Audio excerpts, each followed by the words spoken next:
저는 가끔 제 얘기를 많이 해요. 그래서 불교에서 가장 중요한 게 뭐예요? 자기를 돌이켜 반성하는 부분을 우리는 참회라고 합니다. 따라서 해요. 참회. 이 참회가 없으면 자기 발전이 없어요.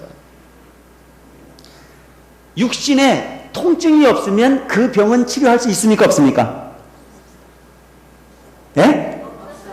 이 육신에 병이 와가지고 통증이 느껴지지 않으면 그 병은 치유할 수가 없어요. 그래서 통증이 있는 병은 희망이 있는 병이에요. 통증이 없는 병은 그건 희망이 절벽일 수 있어요. 자각의 증세라는 건 대단히 중요한 부분이라는 얘기죠. 불교에 와서 참회할 거리가 없다는 사람은 두 가지 중에 한 가지예요. 두 가지 중에 한 가지. 나는 참회할 게 없는 사람은 절망이거나 아니면 다 된 사람이거나 두 가지 중에 한 가지야. 부처의 인격을 완전히 잃은 분은 참회할 거리가 있겠습니까? 없겠습니까? 참회할 거리가 없죠. 완벽하니까. 근데 나머지 아직은 중생이라는 이름을 갖고 있는 자는 참회 거리가 있을까요? 없을까요? 있죠. 모르고 가는 길이 얼마나 많습니까? 그게 참회예요. 모르고 저질러서 고통을 받거나 모르고 행해서 업이 된 부분이라면 다시 그와 같은 업을 상쇄할 수 있는 이와 같은 마음을 가지고 노력할 수 있기 때문에 저는 참회를 할 수 있는 사람은 희망이 있는 사람이라고 이야기를 합니다. 자기 스스로를 돌이켜볼 줄 아는 불자들이 되라. 제가 구인사에 처음 들어가 살 때는요, 구인사에서 나를 받아준 것만으로도 행복했었어요. 에? 나를 받아준 것만으로도 무척 행복했었는데, 그래서 구인사에 처음 들어가가지고는 스님들이 누군가가 내 이름만 불러서 심부름을 시켜도 행복하더라고요. 여러분 그럴 수 있잖아요. 나도 이렇게 보면 우리 절에도 처음 오신 분들, 우리 오래되신 신도님들이나 간부님들이 일하시다가 아이고 보살님 바쁘시겠지만 여기 일순 좀 도와주세요. 그럼 너무너무 행복해하는 분들이 있어요. 요게 초심이야. 거기에 복이 99.9%가 담기게 돼 있어. 내 마음이 그랬어요. 처음에 구인사에 수백 명 스님들이 사는 그 공간에 출가를 했을 때 어느 누군가가 내 이름을 불러주면 그 이름 불러주는 순간에 저 사람이 내 이름을 어떻게 알았을까? 저런 분이 내 이름을 불러주는 것만으로도 행복하다. 그냥 이름만 불러주는 게 아니고 그게 본인이 필요해서 나를 심부름을 시켰어요. 근데 그 심부름을 하러 갔다 오는 순간에 땀이 비우듯 하는 심부름을 해도 그게 행복했었어요. 너무너무 왜? 내가 이곳에서 필요한 존재구나. 이 사찰을 경영하는 구성원의 한 사람으로서 나도 인정을 받고 있구나. 내가 어떤 역할을 할 수 있기에 행복하구나. 이런 쪽의 생각을 했던 적이 있었어요. 거기에 큰 스님이 내 이름을 불러주면 밤새도록 가슴이 두근거릴 정도로 행복했었거든요. 근데 거기 들어가서 수년을 살다 보니까 나도 모르는 순간에 아상이 커져가지고 옛날에 나 누구야라고 불러줬던 그 사람이 무조건 저하고 보였던 내가 어느 순간에는 그 사람이 내 이름 부르면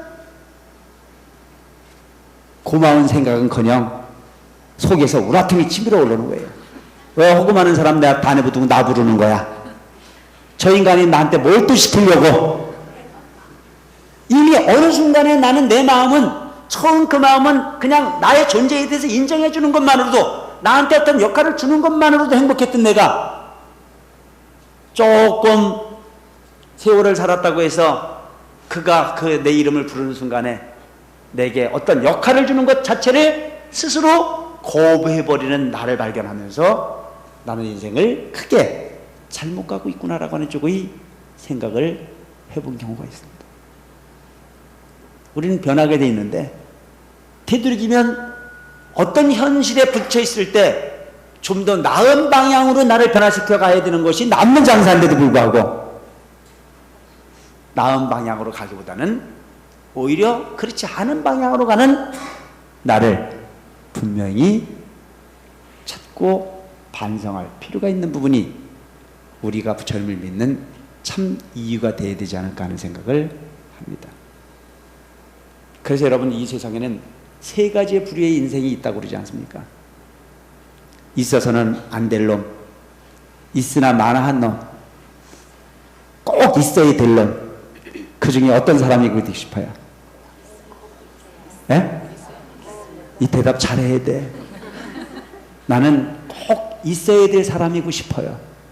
이 세상에 꼭 있어야 될 사람으로 인정받는 사람은 다음 생엔 부처님께서도 꼭 있어야 될 사람이라고 꼭 부를 거라는 생각이 들거든요. 무슨 얘기 알겠죠? 내가 처해진 현실 속에서 꼭 있어야 될 사람으로 인정받았을 때 미래의 나는 더욱더 큰 곳에 내가 있어야 될 인물로 인정받을 수 있다는 점을 기억해라. 그것은 오직 누군가에 의해서 만들어지는 것이 아니고 내 스스로에 의해서 만들어지는 결과물이 될 거다. 누군가가 나를 인정해 주길 바라지 말고 내가 누군가에게 존경을 받고 누군가에게 칭찬을 받는 나를 만들어가기 위해서 노력하는 불자들이 되지라는 얘기입니다. 아시겠죠? 그렇다면 이 세상 싫다고 이야기할 일이 하나도 없어요. 뭐 이런 얘기를 하면은 이제 모든 분들이 그래요.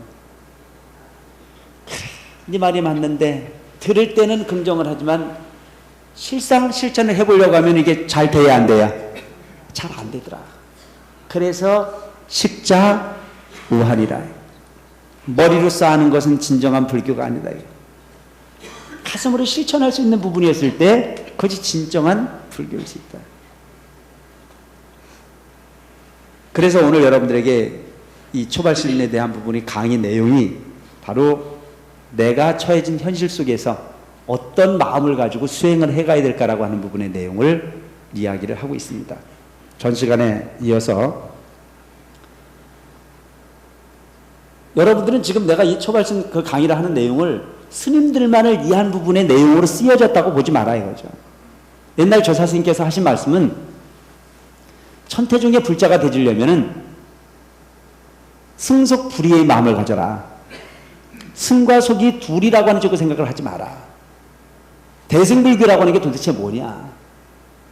출가한 스님들의 전유물로 인식되어지는 불교가 아닌 사부대중이 공이 모두가 성불할 수 있는 부분이 가르침을 핀 것이 바로 대승불교의 핵심입니다.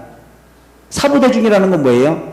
출가한 스님, 출가한 비구 스님, 출가한 비구니 스님, 출가하지 않은 불자, 남자 신도, 여자 신도를 우리는 사부대중이라고 얘기해요. 이걸 대승불교, 대중불교라고 이야기를 해요. 그래서 이 부분은 출가한 스님들이 규범에 의해서 규정되어진 얘기들이지만, 가르침이지만, 여러분들도 이 부분을 다르지 않게 받아들였을 때, 적어도 반 스님 이상의 어떤 그 행위를 꼭 실천하겠다는 그런 마음을 가지고 들었을 때, 여러분들이 아마 그 수행을 하는데 많은 도움이 될 거라는 생각을 합니다. 신자와 월차, 대객, 언담, 부득, 양어, 가출하.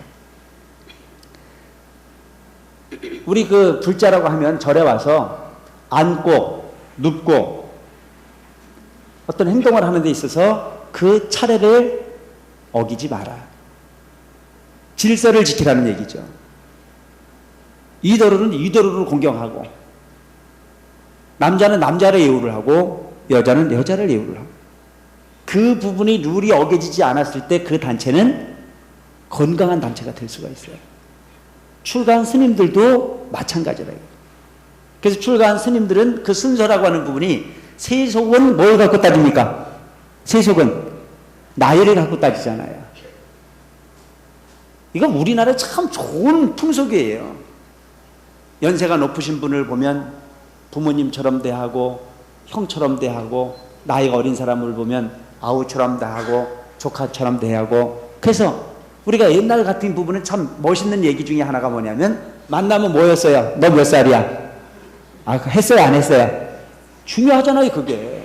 그래서 나이가 많으면 형으로 대했던 과거에 아름다운 풍속이 있었는데 요즘엔 그 풍속이 없어져 가고 있지 않나요? 요즘은 희한한 얘기도 많이 들어요. 어떤 청소년들이 나이 지긋한 분이 지나가다가 담배를 피우고 뭐 못된 짓을 해가지고 하지 마라 라고 경고를 하거나 그들 소위 바로 잡아주려고 애를 쓰거나 표현을 하면 어떤다 그래요? 와서 뭐 못된 짓을 하고 가는 어떤 그런 경우가 생긴다고 하는데, 이건 그만큼 우리 삶이 척박해져 가고 있다는 얘기거든요. 모르겠습니다. 우리는 착해서 그랬는지 몰라도 우리 어렸을 때 중고등학교 다니고 그럴 때 뭐 그때 담배 숨어서 피웠던 친구들도 많이 있잖아요. 근데 그 담배를 피우다가 나보다 누군가가 지나가는 사람만 봐도 기절초풍을 하고 도망을 가거나 그 잘못을 했다라고 하는 부분을 인지를 했던 그런 경우들이 많이 있었는데, 요즘에 그런 거 있어요, 없어요? 없잖아요. 과연 요즘의 삶이 진정한 더 나은 삶인가? 나는 그렇게 생각하지 않아요.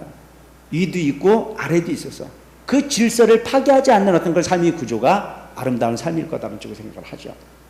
그런데 세속에서는 나이를 가지고 어른과 아이로 구분을 해서 어른은 공경하고 아이는 그 어른의 지도를 받아야 된다는 쪽으로 생각을 갖고 살듯이 절에도 그런 순서가 있다.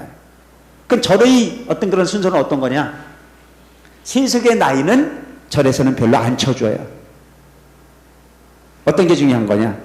누가 출가를 먼저 했느냐가 선배예요.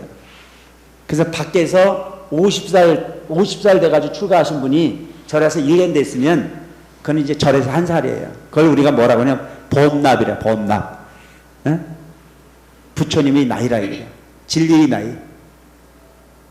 그래서 나는 15살 먹어가지고 들어와서 지금 내가 3년 살았고 50살 먹어서 와서 지금 1년 됐으면 누가 더 고참이야? 내가 더 고참이야.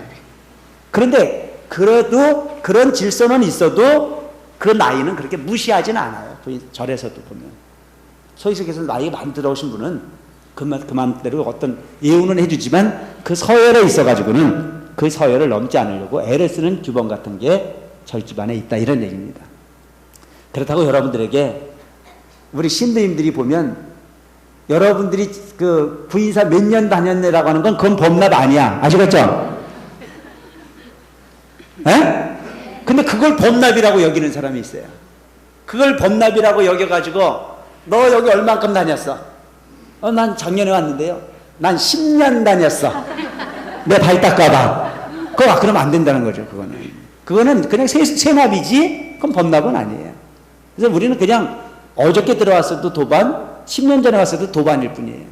근데 그런 부분이 서열을 다투는 사람이 있는가 하면 또 아주 옳지 않은 이야기를 하는 사람들이 많이 있어요. 내가 옛날에 월드 스님이 처음 출가했을 때부터 내가 다녔던 사람이야. 그러니까 너 나한테 우습게 보지 마. 내가 월드 스님하고 옛날부터 아주 친했던 사람이야. 그러니까 나는 스님에게 어떤 얘기든 다 할 수 있는 사람이야. 요거는 필요 없는 얘기야, 전혀. 어떤 사람은 심지어는요, 내가 옛날에 이대중정 스님하고 같이 공부한 사람이래. 그래서 어쩔 건데? 그래서 무슨 공부했나 봤더니 그때 저도 관세음보살 불렀대. 에? 심지어는 어떤 사람이 있냐면 나는 옛날에 조사 스님이 있을 때부터 다녔는데 조사 스님 계실 때 내가 옆에서 관세음보살 불렀던 사람이라. 어쩌라고? 그건 별로 의미가 없는 이야기인데도 불구하고 그런 서열들을 좋아하더라. 또 어떤 경우를 보면 기도를 하다가 조금 이제 마음이 모아지고 하다 보면 보여지는 현상이 있을 수도 있겠죠. 그럼 본인이 뭐가 도통을 한 것처럼 또 착각을 해요. 내가 여기 오랫동안 다녀가지고 내가 구인사에 대해서 무엇보다도 잘하는 사람이니까 너는 내 말만 들으라 이거예요. 그 처음 오시는 분은 또 그게 옳은 줄 알고 거기만 졸졸졸 쫓아다녀. 그러다가 나중에 엉뚱하게 잘못돼지고 나면 이제 구인사 전체가 다 잘못된 거라. 그러니까 항상 절에 와가지고는 누구의 이야기도 아는 소리 하는 거에 귀 기울이지 말고 궁금한 사항이 있으면 누구한테 와라? 그러면 돼. 엉뚱한 거에 귀 기울이지 마라 이거예요. 적어도 내가 알기로는 진리는 완전히 법계의 이치를 다 깨닫기 전까지는 아는 척 안 하는 게 진리입니다. 아시겠죠?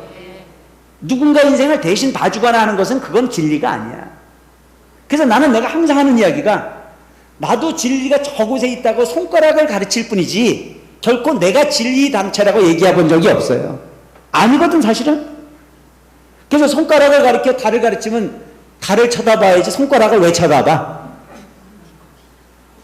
그런 제목의 책 봤죠? 그러니까 손가락질을 하는 나는 그냥 저기에 진리가 있으니까 우리 같이 저것을 가자라고 하는 부분의 존재일 뿐이지 내가 진리 당체는 아니야. 나까지도 그러한데 세속에 사는 당신이 얼마만큼 돌을 잘 닦아서 뭘 아는 법이 있는지 몰라도 거기 쫓아다니면서 안다 모른다 기다 아니다라고 이야기하는 부분에 쏟고 다니는 사람이나 그와 같은 행위를 하는 사람들은 결코 옳은 사람들의 수행자의 모습은 아니라고 하는 것을 여러분들이 기억하라는 얘기입니다. 아시겠죠? 어리석음에 빠지지 마라. 그래서 이 절에서 우리가 그 생활을 할 때는 그 룰이라고 하는, 그 순서라고 하는 부분을 어기지 않는 게 당연한 거다. 또 때로는 보면 이 절에 와가지고 그 기도를 하다가 잘못된 사람들이 보면 아주 재미있는 경우도 많아요. 어느 날 구인사 삼보당에 새벽에 나갔는데 누구도 들어올 수가 없는데 너무 돌아와 있어요. 그 보니까 조사스님 존상에 엎드려 절을 하려고 이래 봤는데 옆에 뭐가 하나 앉아 있어요. 근데 그냥 앉아 있는 게 아니고 이러고 앉아 있어요. 그래 왜 그러고 앉아 있냐 했더니 지도 됐대요. 그 내가 하는 얘기가 남이 됐다야 된 거지 지가 됐다고 갖고는 된 거야 안 된 거예요. 그런 건 없다. 항상 여러분들이 스스로가 좀 스스로를 너무 높이려고 하는 쪽에 생각을 하기보다는 항상 겸손한 마음을 가지고 세상을 봐야 된다. 우리가 기도를 할 때도 어떤 마음이어야 돼요? 겸손한 마음이어야 돼요. 항상 비우는 마음이어야 돼. 뭔가 채워진 마음이었을 땐 거기 문제가 생겨요. 항상 비워라. 그래서 공의 도리로 돌아가는 것이 무엇보다 중요하다. 대객 언담이라. 객을 대하여 이야기할 때는 이게 이제 무슨 얘기냐면 우리 절에도 여러분들이 아닌 타 사찰의 신도들이 손님이 오는 경우가 있잖아요. 이걸 객이라고 그래. 또 구인사를 가거나 했을 때 대광사 신도가 저 구인사에 가보면 전국에 있는 신도들이 다 모이니까 상광사 신도도 만날 수 있고 저 관문사 신도도 만날 수 있고 다 만날 수 있어요 없어요? 에? 이걸 이제 우리가 대객이라 그래. 객을 대할 때 언담 이야기를 하거든. 부득 양어 갖추라. 실업음 내 집안에 모순을 드러내지 마라. 구인자가 쓰면 대광사 잘 된다는 얘기하면 되지. 대광사 주지는요 문제가 있어요. 그럼 돼 안 돼? 그게 아니라는 얘기. 이게 잘못됐다는 얘기야. 잘못됐으면 나한테 그냥 이야기를 해. 구인사 가서 누구 자꾸 얘기하지 말고. 여러분들 집에서 살림을 사는데 남편이 문제가 있거나 시어머니가 문제가 있을 때 어떻게 하면 돼? 어머니, 그건 제가 마음이 너무 아픕니다. 속상하시겠지만 요거 한 번만 용서해 주시거나 마음을 바꿔주세요라고 얘기하는 게 낫지. 이웃집에 가가지고 우리 집에 늙은이가 하나 있는데 그래서 그 흉을 보고 가면 그 집안은 되는 집안이 안 되는 집안이야? 안 되는 집안이야. 설사 집에서 가족끼리 부딪혀서 속상한 일이 있다고 하더라도 밖에 나가서는 나한테 모순이 있어서 내가 조금 혼났을 뿐이야. 그분은 그렇지 않아. 우리 집안은 희망이 있어라고 이야기를 해야 나중에 우리 집에 돈이 없을 때 꾸러가면 돈이라도 좀 꿔주지. 우리 집안은 완전히 날라리 집안이고 콩가루 집안이고 희망이 없는 집안인데 어느 날 갑자기 돈 좀 꺼다는 꺼져 안 꺼져? 안 꺼져.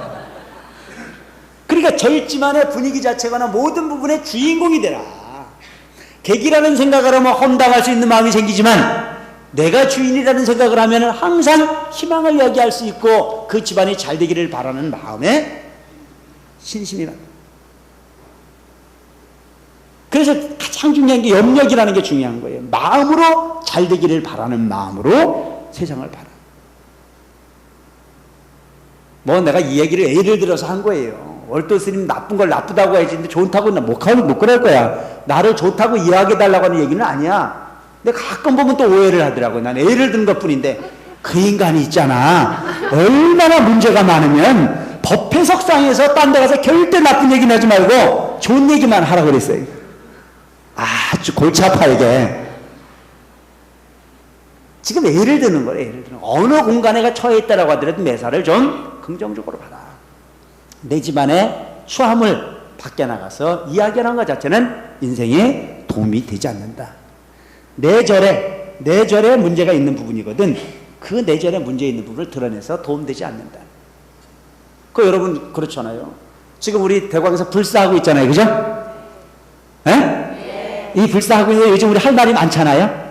저 불사를 하고 있기 때문에 우리가 안 하는 게 얼마나 많아요. 에어컨도 오늘 처음 틀었잖아. 네? 더워 죽겠는데 진짜 내가 봐도 참 내가 독해. 내가 봐도 내가 독한 게 난 밖에서는 그래 안 살았거든. 난 밖에서는 할 짓을 다 하고 살았어요.